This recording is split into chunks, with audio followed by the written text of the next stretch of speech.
한때까지 은혜를 베푸느니라. 아멘. 어느 날 가축을 기르는 한 농장에 귀한 손님이 찾아왔습니다. 이 농장 주인이 당연히 손님이 찾아왔으니까 손님을 대접해야겠죠. 그래서 자신이 기르는 가축 중에 하나를 잡아서 손님을 대접해야겠다 마음을 먹었습니다. 그러자 가축들이 긴급 회의를 소집했습니다. 먼저 말이 나서서 이렇게 말했습니다. 나는 주인을 태우고 금방 멀리까지 갔다 올 수도 있어. 또 무거운 짐을 나를 수도 있어. 라고 말하자 소가 옆에서 끼어들었습니다. 무거운 짐은 나도 나를 수 있다고. 게다가 나는 농사 지을 때 얼마나 도움이 되는지 몰라. 그랬더니 옆에서 눈치를 보던 개가 멍멍거리면서 또 이렇게 말하는 것입니다. 나는 집을 얼마나 잘 지키는데, 그리고 주인은 나를 너무나 사랑하기 때문에 절대 나를 잡지 않을 거야. 그때 옆에서 가만히 듣고 있던 닭이 날개를 푸득득거리면서 뛰어올랐습니다. 아이고, 나 없으면 주인이 아침에 일어나겠어? 그리고 나는 알을 낳아주기 때문에 나도 주인이 잡지 않을 거야. 한쪽 구석에서 조용히 이 말을 듣던 돼지가 벌떡 일어나서 이렇게 말했습니다. 물 끓여! 아무도 안 웃으시는군요. 왜 웃어야 되는지 잘 이해가 지금 안 되시죠? 돼지는 뭐 별달리 하는 게 없으니까 나를 잡아먹어라, 그러니까 물 끓여라, 이 얘기입니다. 이제 웃으시죠? 여러분은 삶에서 얼마나 쓸모 있는 삶을 살고 계십니까? 어쩌면 아유, 나 같은 사람 하나 없어도 이 세상이 뭐 잘 돌아가지 뭐, 이렇게 생각하실 수도 있고, 또 어떤 분은 아이고, 내가 없어 봐라, 이 세상이 잘 돌아가나, 내가 없어 봐라, 우리 집이 잘 굴러가나, 이렇게 아주 자존감이 높으신 분들도 우리 중에는 아마 있으실 겁니다. 그런데 어찌됐든 간에 여러분은 참으로 소중하고 귀한 분들이라는 사실을 꼭 기억하시기 바랍니다. 어떤 신학자가 이렇게 말했습니다. 이 세상에 사람이 단 한 사람밖에 없더라도 예수님은 기꺼이 십자가를 지셨을 것이다. 온 인류를 위하여 십자가를 지신 예수님인데, 여러분만, 한 사람만 이 세상에 남아있다 하더라도 예수님은 기꺼이 나를 위해서 십자가를 지신다는 말입니다. 여러분은 물 끓여야 하는 돼지 같은 그런 존재가 아니라 하나님이 보배롭고 사랑스럽게 여기시는 그런 귀하고 소중한 그런 사람임을 꼭 기억하시기 바랍니다. 그래서 삶을 살아가실 때 어깨를 펴고 당당하게 하늘을 보면서 한번 크게 웃고 그렇게 살아가시기 바랍니다. 할렐루야. 아자 화이팅. 이거 화이팅 맞습니까? 다시 한번 아자 화이팅.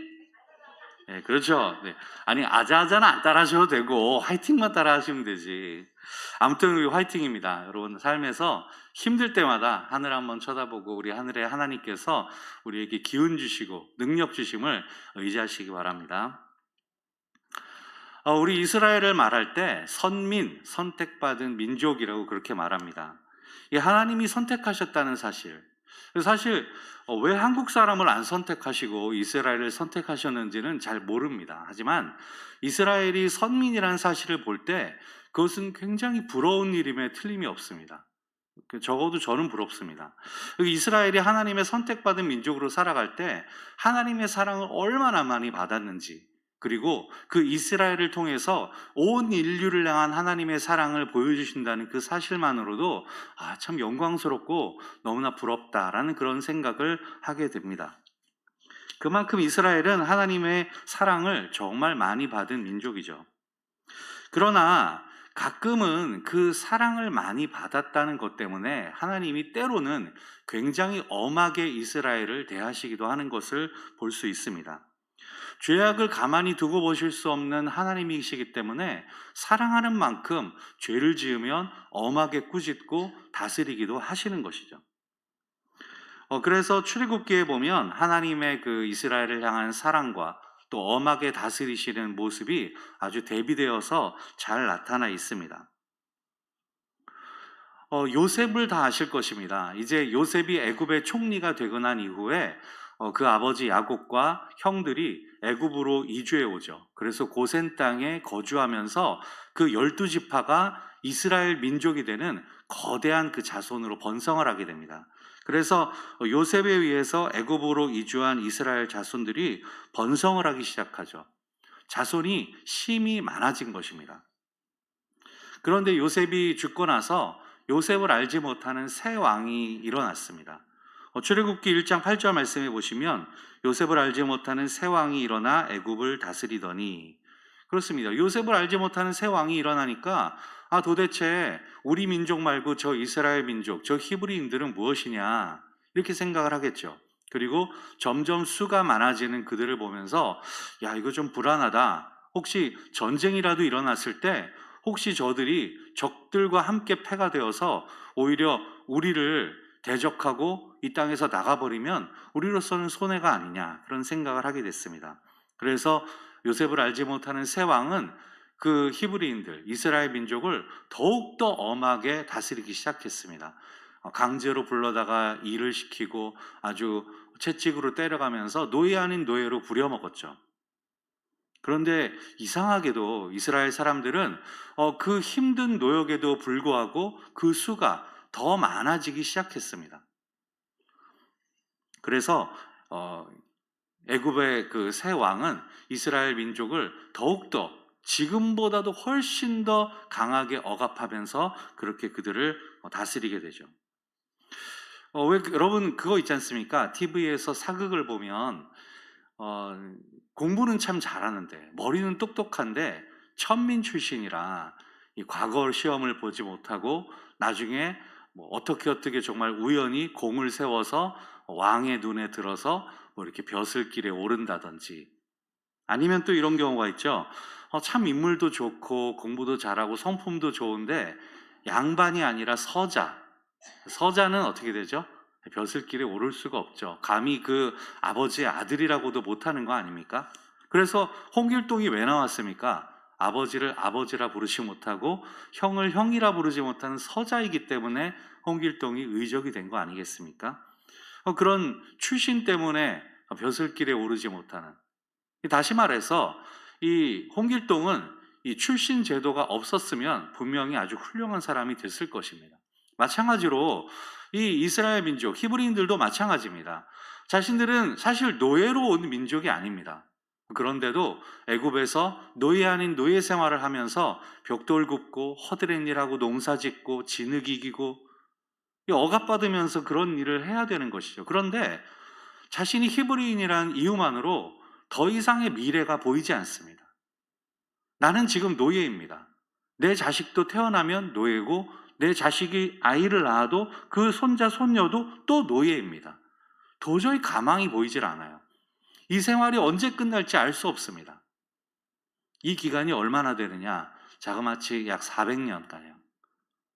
여러분, 우리가 말로 그냥 숫자로 400이라고 얘기하지, 여러분 한번 상상해 보십시오. 지금 2023년이니까 2423년까지 나는 이제부터 노예다라고 한다면 여러분 그 미래가 보이겠습니까? 이완용 같은 매국노가 왜 생겼습니까? 수십 년간 우리가 일제히 식민지 통치 아래 있을 때 언제 해방될지 모르니까 이완용 같은 매국노가 생긴 거 아니겠습니까? 그런데 하물며 수십 년도 그런데 400년, 인간의 수명이 한 80세라고 했을 때 5세대가 지나야 그것이 끝나는 것인데, 사실 우리는 지금 성경을 보니까 이때 출애굽해서 끝났구나라는 걸 알지만 2023년부터 2423년까지 노예로 있다고 칠 때 2023년에 노예로 시작한 사람은 400년만 견디자 이렇게 생각하겠습니까? 마찬가지로 2422년에 노예로 살고 있는 사람도 내년이면 끝나라는 생각을 할 수가 없는 것입니다. 지금 당장 극단적인 선택을 하더라도 이상할 것이 없는, 내일 출애굽한다고 해도 오늘은 희망이 없는, 그래서 우울한 삶을 살고 있는 것이 바로 이스라엘, 이 히브리인들입니다. 사랑하는 성도 여러분, 그런데 이런 상황이 지금 이스라엘 민족, 이 히브리인들, 노예들에게만 해당되는 것이 아니라 지금 우리는 어떻습니까? 지금 우리의 삶을 한번 돌아보기를 원합니다. 사실 우리가 사는 이 삶은 일상적인 것이 계속 반복됩니다. 누군가는 지긋지긋하다. 누구는 지루하다. 아이고, 이 고생하는 거, 이 힘든 거 언제 끝나나. 이렇게 말씀하실 수 있을 것입니다. 한번 여러분에게 여쭤보고 싶습니다. 여러분은 무엇에 소망을 두고 살아가십니까? 무엇을 바라보며 살아가십니까? 잠시 잠깐 즐거울 수 있습니다. 잠시 잠깐 기쁠 수 있고 그럴 수 있지만 우리가 과연 무엇을 바라보며 이 인생을 살아가야 하겠습니까? 그러나 우리에게 참된 소망을 주는 것 단 하나가 있다면 우리가 이 지긋지긋하고 지루한 반복되는 일상 속에서도 유일하게 놓치지 않고 하나 붙잡고 있는 소망이 있다면 로마서 8장 24절을 통해서 우리 이렇게 한번 볼 수 있습니다. 함께 같이 읽어보겠습니다. 시작. 우리가 소망으로 구원을 얻었으니 보이는 소망은 소망이 아니니 보이는 것은 누가 바라리요. 아멘. 여러분, 우리에게 참된 소망, 우리가 딱 하나 놓치지 말아야 할 소망이 있다면 그것은 바로 구원이라는 소망입니다. 우리 그 구원이라는 소망을 딱 붙잡고 있을 때 아무리 지긋지긋하고 지루한 일상이 반복되더라도 우리는 그 소망 하나 바라보고 살아갈 수 있는 것입니다. 언제 끝날지 모르는 삶이 되더라도 우리에게는 절대 변하지 않고 절대 놓쳐서는 안 될 그 구원이라는 참된 소망이 있습니다. 우리 눈에 보이는 모든 것들은 우리에게 소망을 주지 못합니다. 좋은 차, 좋은 집, 심지어 가족이라 할지라도 나에게 소망을 주지는 못하지만 하나님께서 주신 참된 소망은 바로 우리가 가진 구원임을 꼭 기억하시기 바랍니다. 이처럼 이스라엘 백성은 그 구원이라는 소망을 바라보지 못한 채 그렇게 하루하루 노예 아닌 노예처럼 살고 있었습니다. 그렇게 모든 것을 다 포기하고 살던 그때 우리가 잘 알다시피 하나님은 모세를 부르시고 이스라엘을 출애굽시키십니다. 그리고 이제 홍해를 건너서 애굽과의 완전한 작별 인사를 고하죠. 그런데 하나님이 이스라엘을 이제 약속의 땅으로 이끌어 가시는 그 여정을 보면 조금 길이 이상합니다. 화면에 나타난 지도를 보시면 지금 여러분들이 보시기에 왼쪽에 있는 곳이 이제 애굽, 그리고 오른쪽이 가나안, 그리고 가운데에 그 역삼각형 모양으로 되어져 있는 곳들이 시내 반도, 보통 시나이 반도라고 하는 곳인데 그곳으로 하나님이 애굽을 출애굽한 백성들을 이끌어 가시죠. 홍해를 건너서 이 시나이 반도 아래쪽으로 해서 곧장 그곳을 통해서 다시 이렇게 위로 올라가는, 그러니까 이렇게 가는 여정을 택하십니다. 자, 그런데 하나님이 어디로, 그 시나이 반도의 어디로 이스라엘 백성을 직접 이끌어 가시냐면 시내산으로 이끌어 가십니다. 그 시내 반도에 있다 그래서 시내산이라는 이름이 붙은 것 같습니다. 하나님은 마치 최종 목적지가 시내산인 것처럼 이스라엘 백성들을 홍해 건너서 바로 그곳으로 이끌어 가시죠. 아주 기다렸다는 듯이 시내산으로 데려가셔서 모세를 산 정상으로 부르시고 그곳에서 돌판 2개를 모세에게 탁 내밀어 주십니다. 바로 십계명이죠. 그런데 그 전에 먼저 우리가 앞서 19장에서 하나님이 이스라엘 백성에게 얼마나 놀라운 축복을 부어주시는지 그것을 먼저 한번 보기를 원합니다. 19장 4절에서 6절 말씀 우리 화면을 보고 같이 한번 읽어보겠습니다. 시작. 내가 애굽 사람에게 어떻게 행하였음과 내가 어떻게 독수리 날개로 너희를 업어 내게로 인도하였음을 너희가 보았느니라.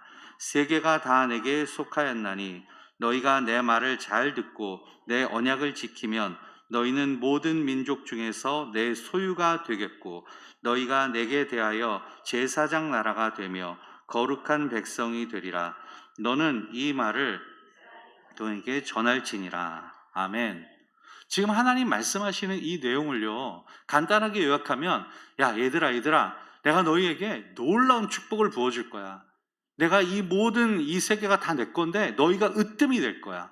내가 너희를 제사장 나라로 삼겠다.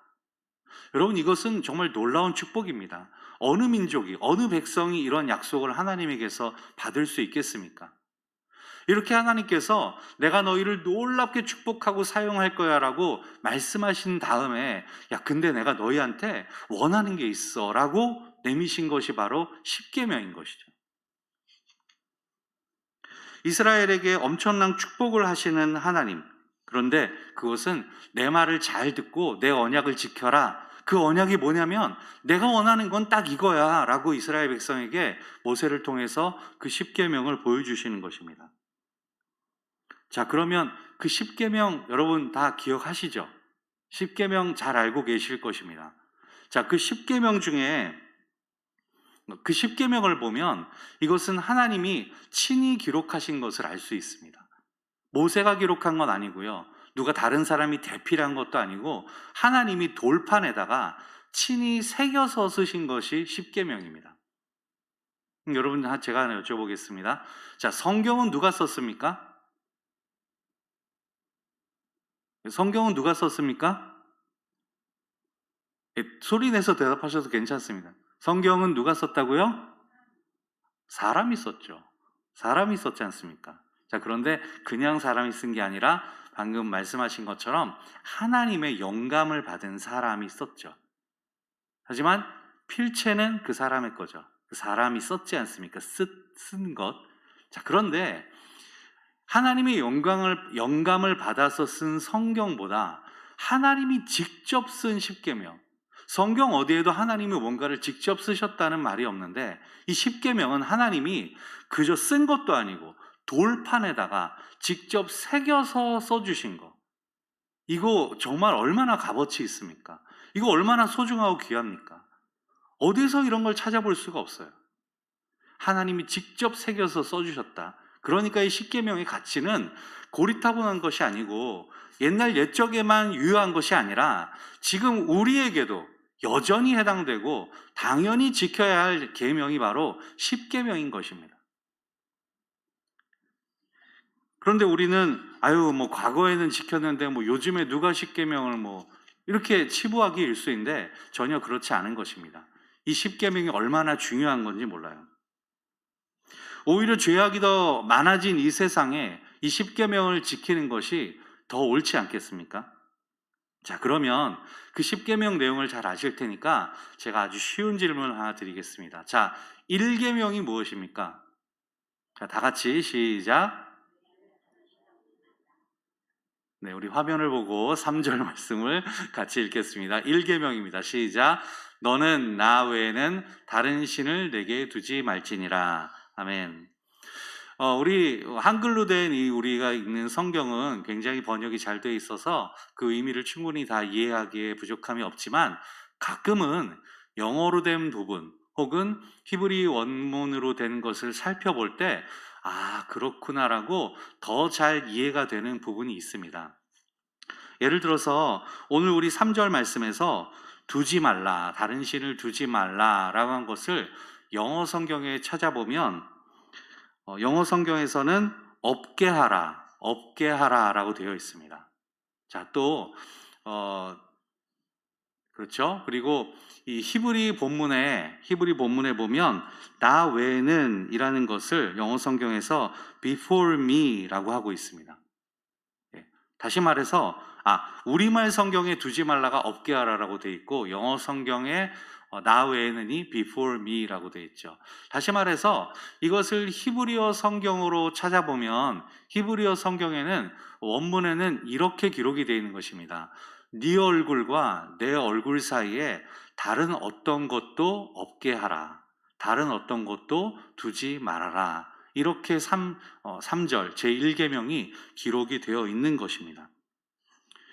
좀 더 뜻이 명확해지십니까? 하나님 얼굴과 내 얼굴 사이에 그 사이에 다른 어떤 것도 없게 하여라. 두지 말아라 라는 것입니다.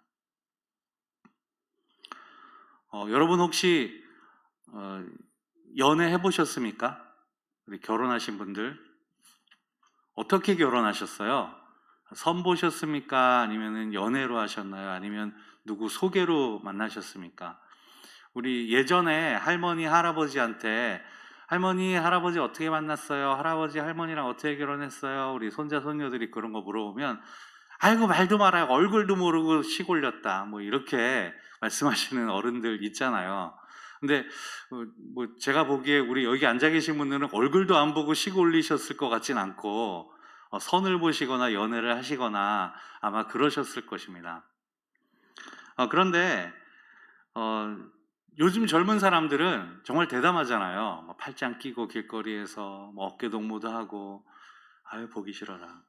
그런데 저도 결혼 전에는 아내랑 막 팔짱도 끼고 어깨 동무도 하고, 뭐가 그렇게 좋은지 막 모르겠어요. 뭐 그렇게 길거리를 다니기도 하죠. 자, 그런데 이런 거 있지 않습니까? 어, 좋아하는 사람하고 있으면 시간 가는 줄 모르고 그 사람 얼굴만 봐도 너무너무 좋아요. 아무것도 안 해도 그냥 그 사람만 봐도 좋습니다. 제 아내가 대구에 살아서 저는 서울에 살고 이제 장거리 연애를 했는데, 한 저녁 5시, 6시쯤 기차를 타고 내려갑니다. 그때는 KTX도 없었어요. 한 3, 4시간 차를 타고, 기차를 타고 4시간이죠. 내려가면은 이제 아내가 학교를 다니거나 직장에 다니면 퇴근 후에 이제 만나는 거예요. 만나고 한 10시, 11시까지 있다가 아내를 들여보내고 저는 다시 기차를 타고 서울로 올라옵니다. 그러면 한 새벽 1시, 2시에 서울역에 내리게 되잖아요. 그런데 공기가 그렇게 상쾌해요. 피곤하지 않아요. 서울역에서 차도 없으니까 뭐 돈이 있으면 택시를 잡아 타고, 집이 독립문이었거든요. 안 그러면 그냥 걸어서 와요. 근데 뭐 걸음이 그렇게 가벼울 수가 없습니다. 뭐 기차 안에서도 계속 전화하죠. 잘 들어갔어? 바로 집 앞에서 들어가는 거 봤는데도 잘 들어갔지? 막 물어보고. 난리도 아닙니다. 그럼 연애할 때 그런 거 아니겠습니까? 연애할 때는요, 막 그 사람 눈동자에 풍덩 빠져가지고 막 수영을 하고 싶고, 막 손만 잡고 가만히 앉아 있어도 시간 가는 줄 모르고, 뭐 커피가 다 식는데도 아무 상관이 없어요. 그 사람만 이렇게 쳐다보고 있어도 시간 가는 줄 모르는데, 그 사람하고 이렇게 마주 앉아서 얼굴을 보면서 막 이야기를 하고 있는데 전화라도 울리면은 누가 지금 전화기를 막 던져버리고 싶고, 아니면 누가 와가지고 종업원이 주문하시겠어요? 그러면 아무거나 2개요. 막 이러고 싶고. 연애할 때는 막 마음이 그래요. 여러분, 이제 10계명의 제1계명이 이해가 되시나요? 지금 하나님이 얘야, 내가 너를 지금 애굽에서 이끌어내서 내가 여기 와가지고 너에게 놀라운 축복을 약속하는데, 나 너에게 원하는 게 있어.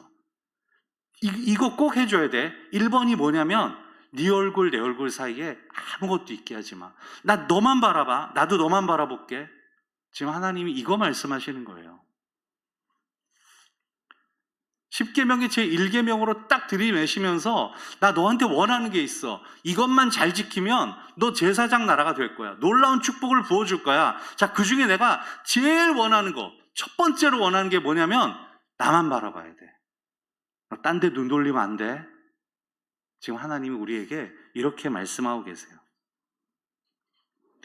얼굴과 얼굴 사이에 다른 아무것도 들어오면 안 되는 거죠. 사랑하는 연인 사이에 그 어느 것도 끼어들면 안 되는 겁니다. 이제 덜 잘 이해가 되시죠? 사실 그런데 이스라엘은 불평과 불만이 많은 민족이었어요. 하나님이 이렇게 말씀하셨음에도 불구하고 그들은 먹을 게 없다, 마실 게 없다, 애굽에서 편안하게 잘 살고 있는데, 잘 안 살았잖아요. 그런데 잘 살고 있는데 왜 우리를 이끌어내가지고 이 고생이냐, 입만 열면 불평에다 불만에다가. 그런데도요, 하나님은 광야에서 이스라엘 백성들과 함께 가시면서 그 시절을 그렇게 지루하거나 불평, 불만이 섞인 것으로 기억하지 않으세요. 이스라엘은 하나님 앞에 왜 이러냐고 불평하고 불만하고 짜증을 냈음에도 불구하고 하나님은 그 시절 그 광야에서의 기억이 이스라엘과 전혀 딴판입니다. 우리 예레미야 2장 2절 말씀을 한번 같이 읽어볼까요? 화면을 보고 하나님이 그때의 광야의 기억을 어떻게 기억하시는지 우리 예레미야 2장 2절 말씀 같이 읽어보겠습니다. 시작. 가서 예루살렘의 귀에 외칠지니라. 여호와께서 이와 같이 말씀하시기를 내가 너를 위하여 내 청년 때의 인애와 내 신혼 때의 사랑을 기억하노니 곧 내 씨 뿌리지 못하는 땅 그 광야에서 나를 따랐음이라. 아멘. 어떻게 기억하신다고요? 하나님은 그 광야에서 이스라엘 백성을 이끌어 가시는 그 시간을 신혼의 사랑으로 기억하시는 거예요. 야, 너 기억하지? 우리 신혼 때 광야에서 얼마나 재밌었니? 얼마나 꽁냥꽁냥, 얼마나 사랑을 많이 하고 주고받았니?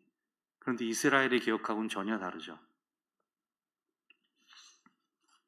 사랑하는 성도 여러분, 저와 여러분이 지금 하나님과 연애를 하고 있는지, 여러분 지금 하나님과 연애하고 계세요? 지금 하나님과 깊은 교제를 나누고 계십니까? 하나님과 여러분 얼굴 사이에 아무것도 없는 게 확실합니까? 하나님은 여전히 나와 신혼 때의 사랑을 기억하고 계세요.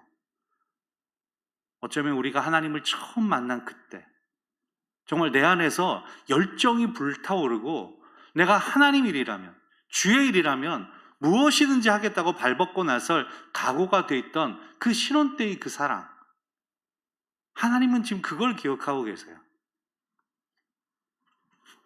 죄송하지만 제 말씀을 잠깐 드리면 저희 집은 3대째 예수 믿는 가정입니다. 저는 그런 가정에서 태어났고 단 한 번도 교회를 떠나본 일이 없고요. 저는 신실하지는 않았지만 크리스찬으로 잘 자랐고 고2 때부터 예수님을 영접하고는 정말로 교회를 등지고 그렇게 가본 일이 없습니다. 그리고 믿는 아내와 결혼했고 아내도 역시 믿는 가정에서 태어났고요. 자, 그러면 저는 하나님과 제 얼굴 사이에 아무것도 없을까요?